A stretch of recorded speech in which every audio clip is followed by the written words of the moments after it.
Hey, everybody. Welcome back to the podcast. Today, I want to talk about making time and what can happen when we don't make time for ourselves. And how I see this show up is that we will fall off our plan and we will think it's because we are lazy, but really we fall off our plan because we are overwhelmed or overstimulated. And I want to be clear about that because I think a lot of women, especially working women who are doing a lot, we quietly blame ourselves every time we fall off plan, no matter the reason. So we miss a habit and it is immediately blame game central. We start saying things like, I don't have the discipline. I should be able to handle this. I don't have time, right? All the things we've kind of talked about in the last couple of weeks too. This idea of like, I should be able to do this on my own. Why can't I figure this out? Maybe I even invested in something, right? I've spent this money and it's not working. But what I actually see when I coach my clients and we get down to like what happened is that these days where things have a tendency to fall apart are actually like the opposite of being lazy. It is very full. Those days are super full. There's very little space, which means very little room for error or adjustment. There is constant input. There is constant decisions. There's constant noise. And so then at the end of the day, when things start to fall apart, we think it's like our fault. We did something wrong. I can't follow my plan. I'm not disciplined, like blah, blah, blah. All the stuff that's wrong with us. When if you look at it, it's just really an overload problem. We have left no gap for any emotional resilience, for any time, like no time buffer, right? No effort buffer. We have like put ourselves in a position where something is happening every second of the day. And then when we're like overwhelmed when it's time to decide what's for dinner, we take that as a personal flaw. But it's not, it's overload. So I'm going to give you, I know you love my examples, but I'm going to give you a patient or client. She wasn't a patient, but she was a coaching client. I want to give you an example. So busy working mom, had a baby at home, doctor. She would go to work, come home immediately, like baby, nursing baby, taking care of all the things, right? She would get to about Wednesday, middle of the week, nothing unusual on paper, right? Same full clinic, same full baby. But what would happen by the end of Wednesday, by the time she came home from that full clinic with baby needing attention, she like TV's on, everything. I forgot the most important, listening to educational stuff in the car on the way home, there and back, right? Because we're always trying to keep up. By the end of the day on Wednesday, when baby would go to sleep, she was done. And she would be door dashing sweet treats, right? And you can see just how when you say it out loud and it's not you, how you can see like, oh, this could be a little overwhelming, right? Like we've started lack of sleep starting on Monday. So by Wednesday morning, we're already waking up a little groggy, a little behind, right? Baby needs stuff right away. We go clinic, full day clinic, right? Everything from Monday. Now we're getting follow-up messages from Tuesday, follow-up messages. So busy day in clinic. We are like trying to get in extra education on our way to and from work, come home, baby needs attention, TV's on, like more stimulation. It's nonstop, right? And so by the time we're home and there's more noise and more needs and more distraction, it's like your brain just has like shuts down. And it's like, you know what would feel better? Some sugar and some dopamine from food. Like I deserve a sweet treat. So it wasn't hunger, right? And it wasn't the plan, this beautiful plan of like, she had dinners planned for the week. She was doing like amazing. It was an overstimulation problem. It was an overscheduled problem. And some of those things can't go away, right? Like we're still going to have clinic. We still have a baby that needs us. Like all those things happen. So then we have to look at our plan and be like, where can we calm this down a little bit? Because there's too much. Like your brain is fried by Wednesday evening.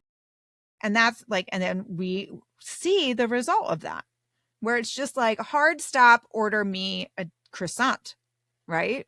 Chocolate, please. I'll take a chocolate croissant because I need to shut it down. Makes sense now that we know. Like if you've been listening to me, you know how our brain works. You know that makes sense. So then we have frustration and shame rolling into Thursday, which is a great way to lead us off to like a very productive weekend. No, not at all. Right.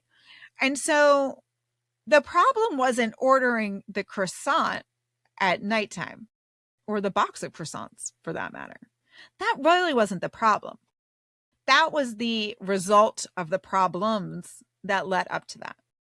So the turning point for her wasn't this beautiful meal plan that she made or cutting out sugar or adding more rules or whatever. It was recognizing the real problem, which was this overstimulation, like overscheduled, no me time, no self-care problem.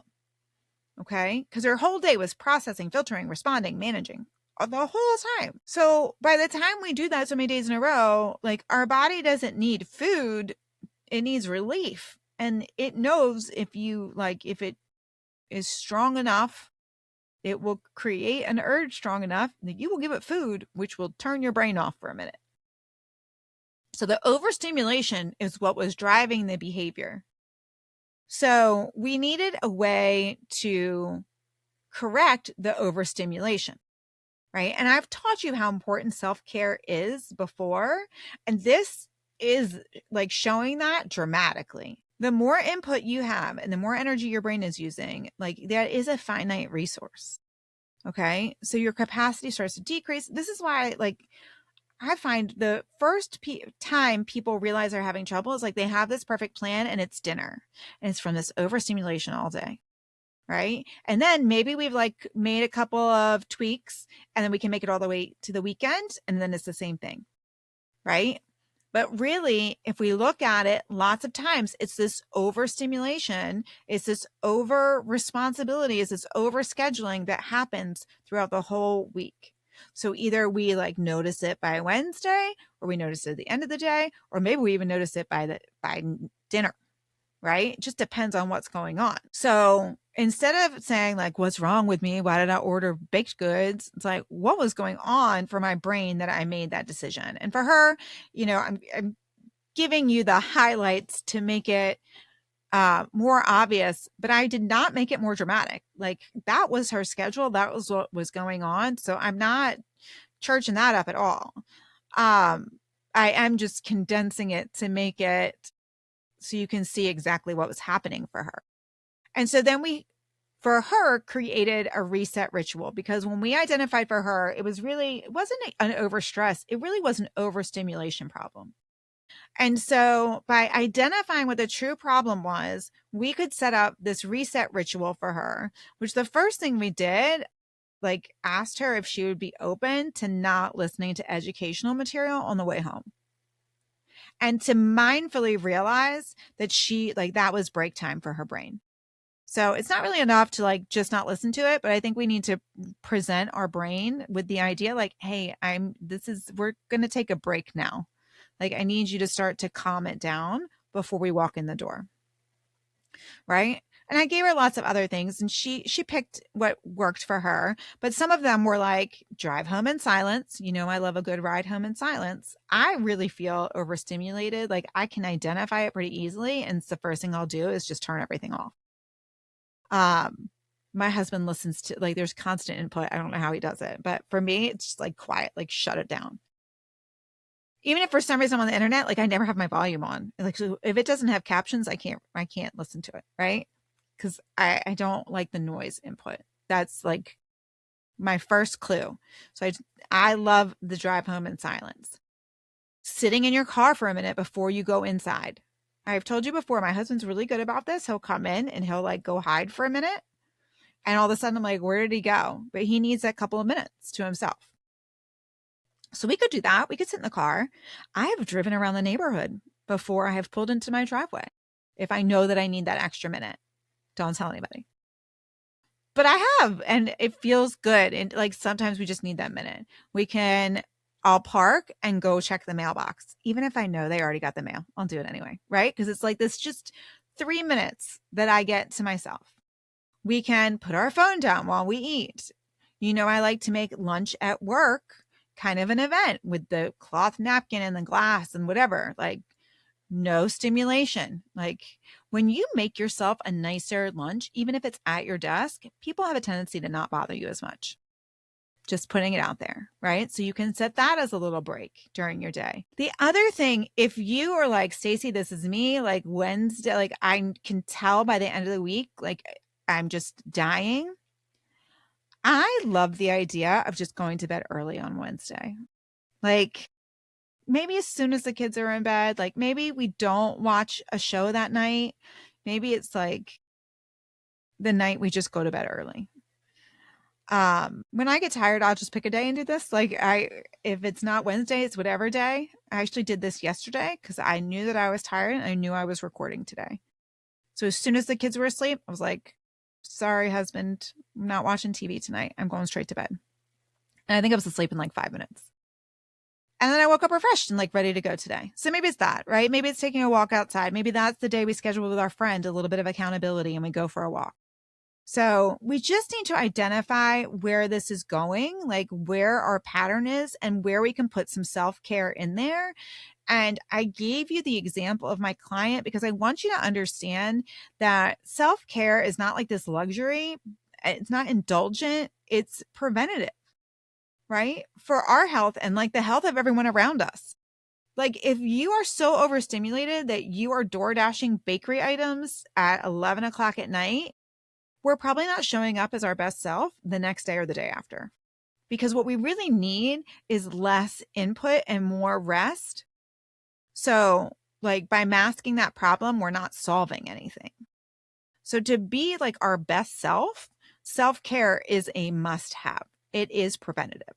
But I think a lot of us think of it as something extra, right? Like it's optional. And if I have time, I'll do that. But what I want you to do is really like take a hard look at your week and your patterns and where things might be like falling off the rails a little bit and see if any of this sounds like you, right? So if the whole day is going well and then like dinner, you're like, I can't even, right? We need to find some breaks in our day.